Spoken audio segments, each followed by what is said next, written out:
Welcome to McPlum, simple solutions served daily.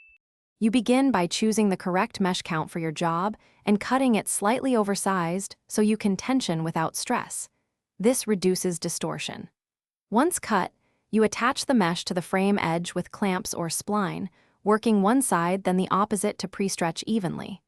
Make sure to keep consistent tension across the surface because uneven tension leads to registration errors. Proceed steadily, checking for wrinkles and smoothing as you go so the mesh lies flat and stable. Once mounted, you focus on achieving uniform tension.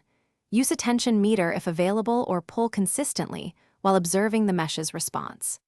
After reaching target tension, square the mesh to the frame by aligning the warp and weft to frame edges and matching registration marks so prints track true. Then trim excess material and reinforce the perimeter with adhesive or tape to prevent slippage during printing. By controlling these details, you ensure repeatable prints and fewer alignment problems down the line.